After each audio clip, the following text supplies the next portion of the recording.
o Alexandre, que é talvez o mais novo aqui, não sei se vocês sabem, mas a Cris já estudou teologia. Vocês sabiam disso? Verdade, não. Você chegou a fazer o curso completo, Sim, né? aquele de 3 anos, né? Porque o de 4 era o bacharel, eu fiz teologia cristã 3 anos. Nós temos aqui uma professora, viu? E estou dizendo que o Alexandre é o mais novo aí nessas lides com a Bíblia, então, para ele, seguramente, alguma coisa aqui vai ser novidade. Primeiro detalhe é que a Bíblia, ela tem, aqui no Brasil, né, tem 2 versões. A Bíblia usada pela Igreja Romana e a Bíblia usada a partir da Reforma. Então, eu vou falar das 2, tá bem? Ela tem 39 livros no Antigo Testamento que são divididos em assuntos, perfeito?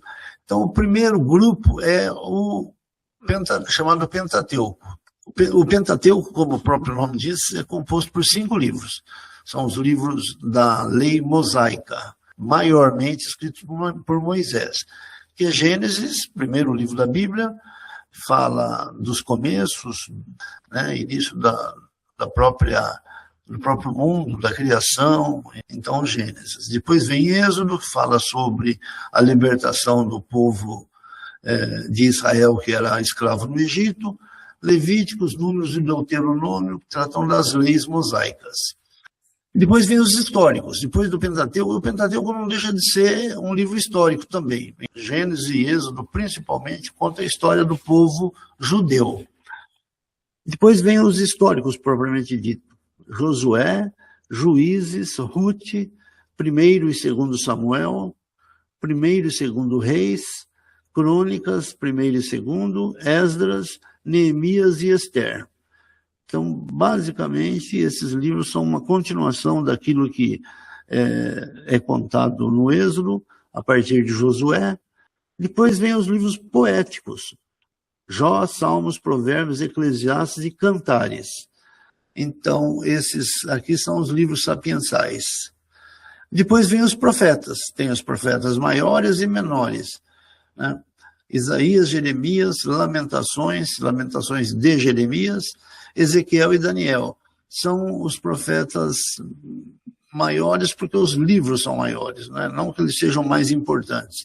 Então tem Oséias, Joel, Amós, Obadias, Jonas, Miqueias, Naum, Abacuque, Sofonias, Ageu, Zacarias e Malaquias. E a Bíblia católica tem mais livros. Tem Tobias, Judite, 1º e 2º Macabeus, Sabedoria, Eclesiástico e Baruque. E depois eu falo para vocês por que tem essa diferença. Depois vem o Novo Testamento. Se aqui são 39, aqui são 27 livros do Novo Testamento. Então, tem 4 evangelhos, Mateus, Marcos, Lucas e João. Evangelho é uma palavra grega que traduzida para o português seria Boas Novas. Mateus conta a respeito das Boas Novas, do nascimento de Jesus Cristo, basicamente para o povo judeu. Marcos, no tempo de Jesus Cristo, existiam três nações que dominavam o mundo, que eram os judeus, no campo religioso, eram os romanos, no campo das potências militares, do poder, vamos chamar assim, e a Grécia, o povo grego, que dominava o mundo do ponto de vista da cultura, da inteligência. Então, Mateus escreve para judeu, Marcos escreve para romanos e Lucas escreve para os gregos. E o João é um evangelho universal, para todos os povos, vamos dizer assim. Ele não se dirige de uma forma específica para esse ou aquele povo, não é? Depois, o Novo Testamento tem um livro histórico só, que é o livro de Atos. E o que ele conta? Ele conta o que os apóstolos, os 12, depois o Paulo, né, que veio posteriormente à morte de Jesus Cristo, Então, na verdade, Paulo é o que mais escreve no livro de Atos, mas é o livro histórico da igreja que nasce ali, né? Após a morte de Jesus Cristo, crucificação, nasce uma igreja, que é a igreja cristã. E Atos narra o início da igreja, como é que a igreja se formou e como é que deu andamento. Depois vem as epístolas, que na verdade, as cartas, né?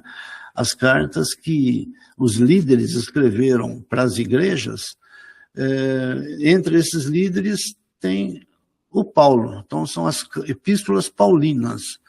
O apóstolo Paulo escreve aos romanos, a igreja que se forma em Roma, então no primeiro século, a igreja de Corinto, mas Corinto escreve 2 cartas, na verdade escreve mais que 2 cartas, mas sobraram para nós 1º e 2º Coríntios. Outras não se tem notícia delas. Depois aos crentes da Galácia, de Éfeso, de Filipos, Tessalônica, e depois ele escreve cartas aos líderes, né, mais jovens e tal, que estavam começando aí a dirigir essas igrejas, tanto dessas cidades todas aqui, que é Timóteo, Tito e Filemão. Enfim, essas são as cartas que hoje nós temos conhecimento delas, né? Seguramente existiram outras. E as epístolas chamadas universais, que não são dirigidas nem a Colosso, nem a Roma, nem a Éfeso, nem ninguém, mas são universais. Então, Hebreus, Tiago, 1º, 2º Pedro, 1º, 2º e 3º João e Judas. E, finalmente, um profético, que é Apocalipse.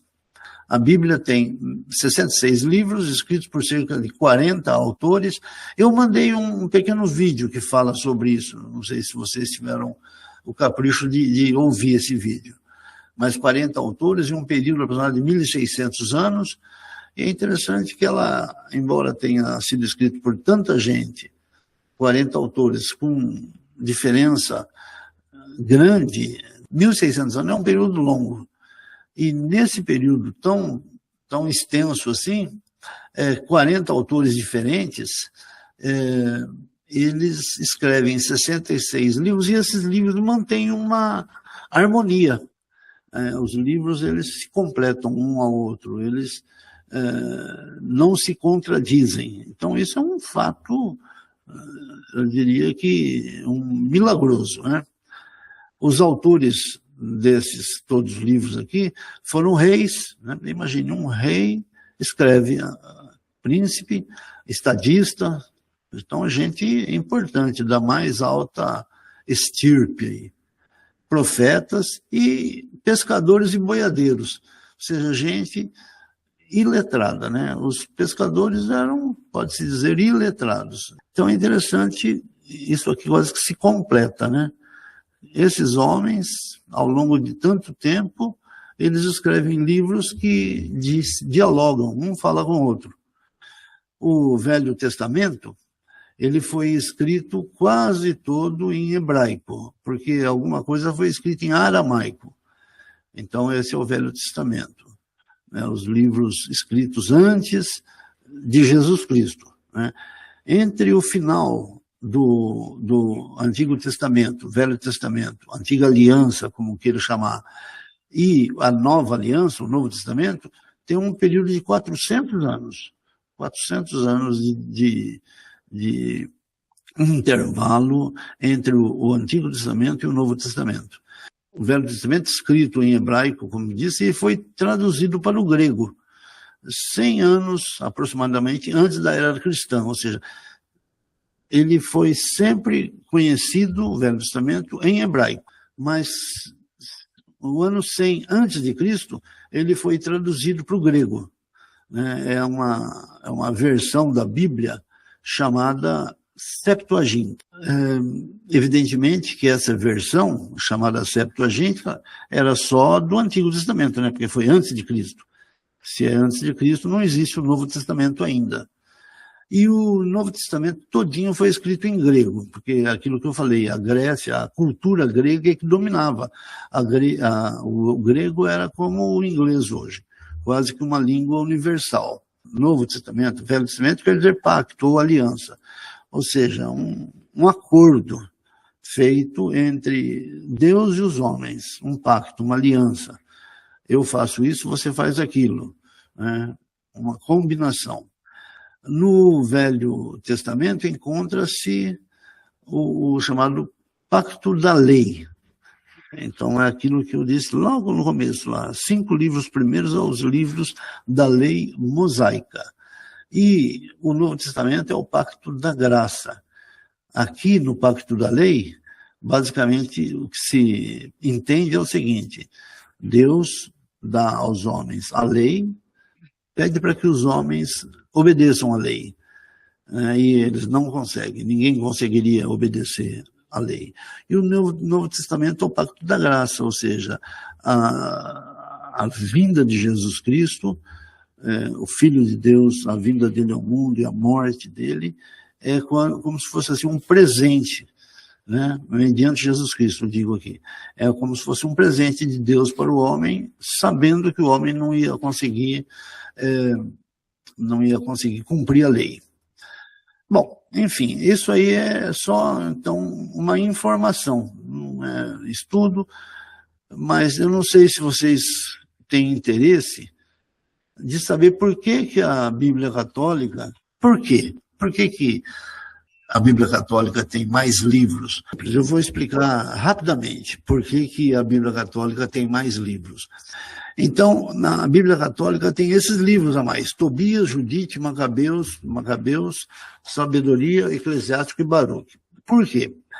Então, estava dizendo o seguinte, que no Antigo Testamento, ou seja, na época do Antigo Testamento, os últimos profetas, depois que o povo judeu tinha sido escravizado e retorna à terra deles, basicamente aí termina o Antigo Testamento, né? Quando os livros da lei, os livros do chamado Antigo Testamento são lidos. Muito bem, esse livro, que, repito, foi escrito em hebraico e aramaico, ele foi traduzido numa certa época, 100 anos antes de Cristo, ele foi traduzido para o grego. Por quê? Porque a Grécia, a cultura grega dominava. O grego era uma língua oficial do mundo todo, do mundo inteligente, vamos dizer assim, da época. Então, um determinado rei manda 70 inteligentes, 70 linguistas, até Alexandria, que era um ponto assim famoso do cristianismo, para traduzir a Bíblia do hebraico para o grego. Por quê? Porque tinha muita gente que já nem falava hebraico mais, falava grego. Então, é feita a tradução. Demorou aí uns 100 anos para traduzir o texto do hebraico para o grego. E essa Bíblia, essa tradução para o grego, ela se chamou Septuaginta. Septuaginta. Então, toda vez que se falar em Septuaginta, vocês virem essa expressão, esse nome, é a Bíblia, ou é o Antigo Testamento traduzido para o grego. E ela aconteceu em torno de 100 anos antes de Cristo. Foi traduzido por 70 judeus. E essa Bíblia era que era lida. Às vezes, no Novo Testamento, se fala que Jesus Cristo pega o rolo da lei, não sei quem, pega e lê isso, aquilo. É essa Bíblia traduzida para o grego, Septuaginta. Depois vem uma outra tradução, chamada Vulgata Latina. Então, ela foi uma tradução da Septuaginta. E na Septuaginta havia sido incluído esses livros aqui. Então, esses livros todos foram incluídos posteriormente ao original hebraico que foi lido lá pelos últimos profetas. Então porque passaram 400 anos, né, entre o Antigo Testamento e o Novo. Nesses 400 anos, alguns livros foram incluídos na tradição judaica, pode-se assim dizer. E a Septuaginta continha esses livros. Quando a Igreja Romana quis traduzir para o latim, porque aí já o latim era a língua, vamos dizer assim, oficial de Roma, do Império Romano, ele traduziu a partir da Septuaginta. Muito bem, então tinha esses livros aí, todos. E isso em 1546 foi canonizado. Então foram esses livros considerados pela Igreja Católica como canônicos, parte do cânon, parte do corpo de livros sagrados. E quando houve a Reforma, 1517, Martinho Lutero e outros reformadores ali na Europa mais do norte e não latina, essa tradução que Martinho Lutero fez, ele vai buscar os originais hebraicos, perceberam? Então, os originais hebraicos não tinham esses livros aqui. Então, é essa a razão.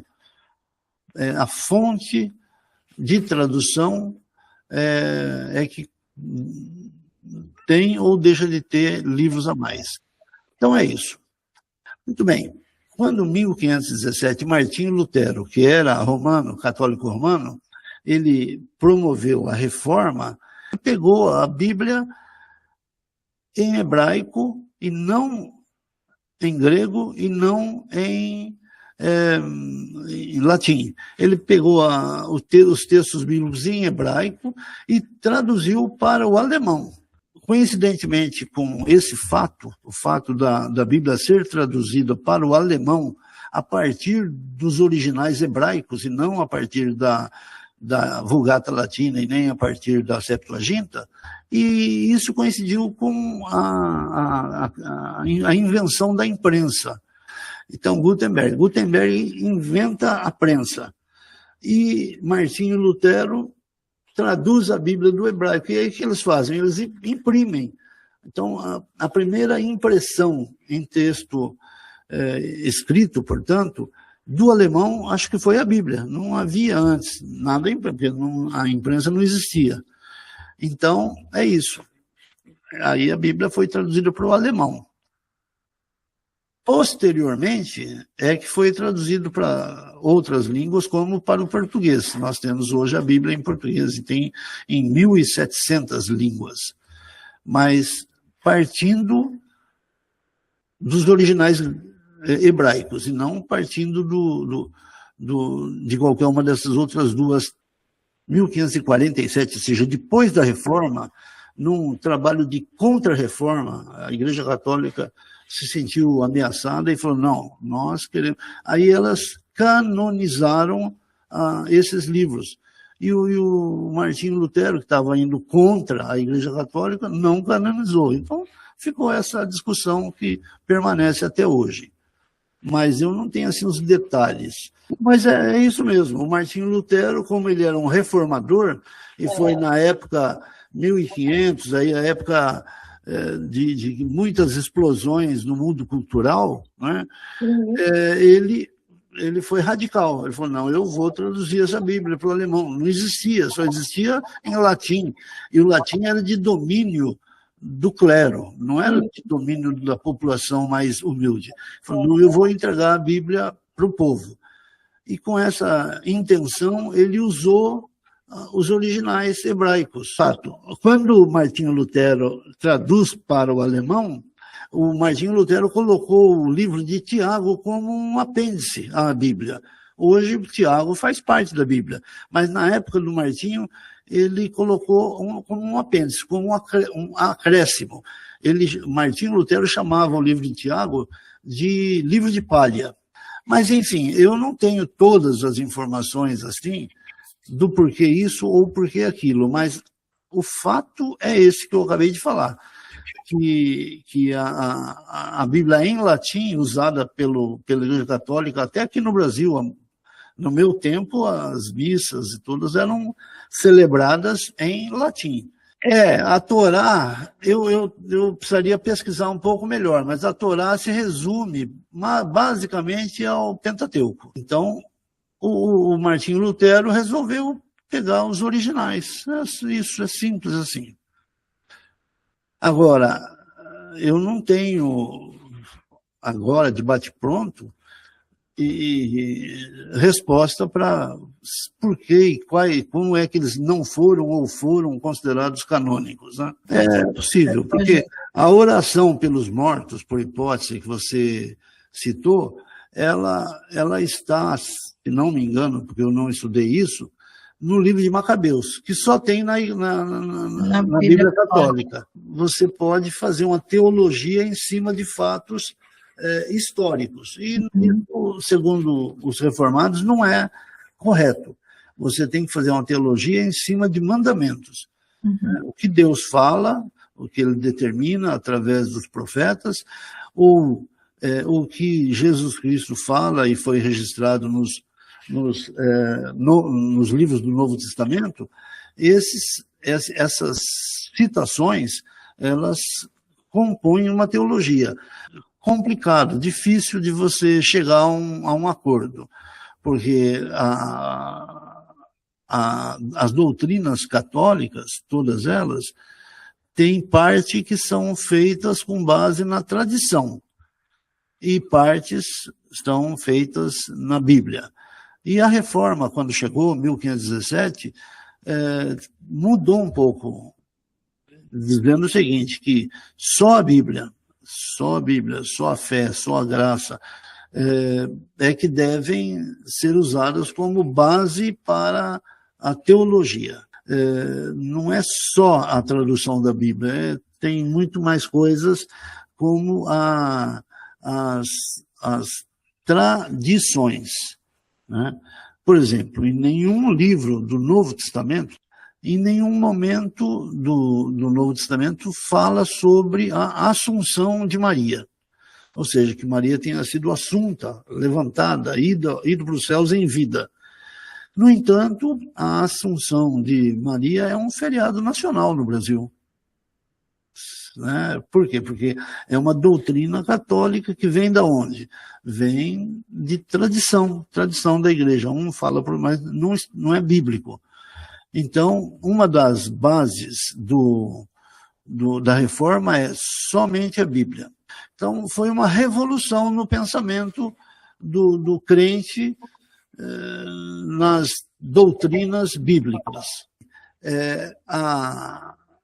A compreensão da mensagem de Deus que vem para os nossos corações, ela é obra do Espírito Santo agindo em nós. A gente precisa pedir em oração que Deus, que o Espírito Santo nos capacite a entender, porque sem isso a gente não consegue entender, não consegue. O único jeito é pedir que Deus nos ilumine. Né? Expressões sobre a Bíblia, nós falamos sobre revelação, inspiração e iluminação. A revelação é Deus se revelando a sua vontade, revelando o seu querer para as nossas vidas.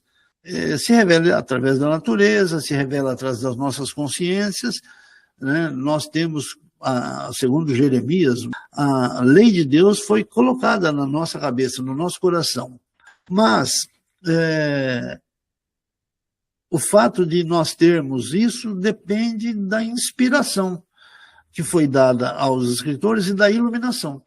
A iluminação é o terceiro termo ligado à Bíblia, que é o fato de que hoje, aqui em Americana, ou em São Paulo, ou no Rio Grande do Sul, ou na Alemanha, a gente lê a Bíblia escritos de 4.000 anos atrás e as entende.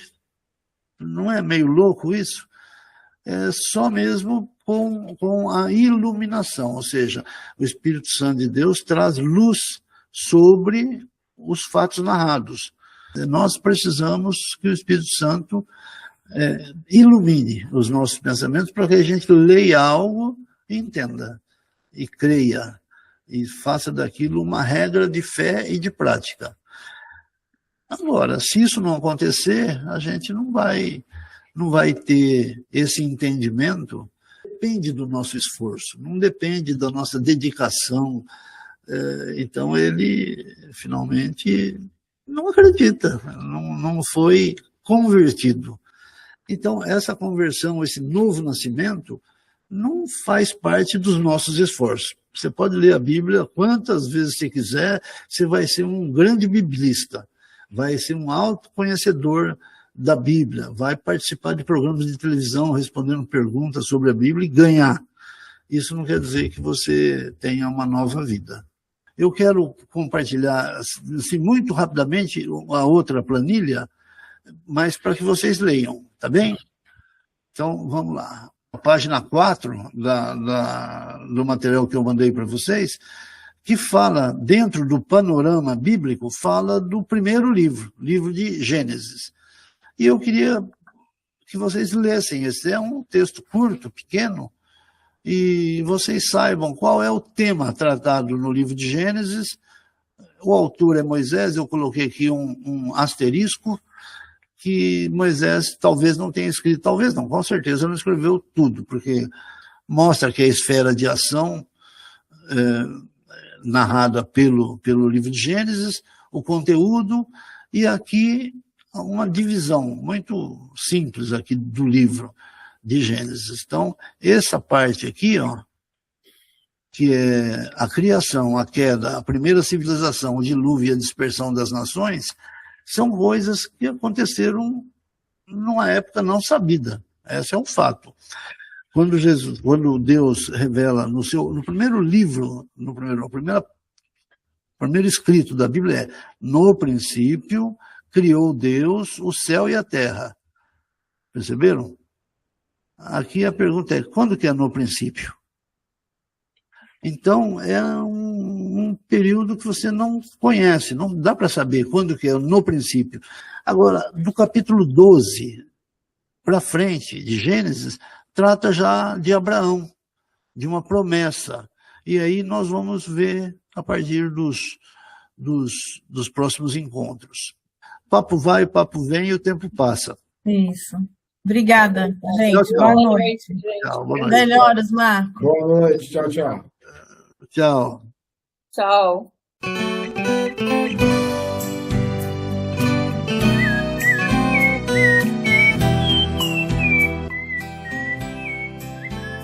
Gente boa, eu esqueci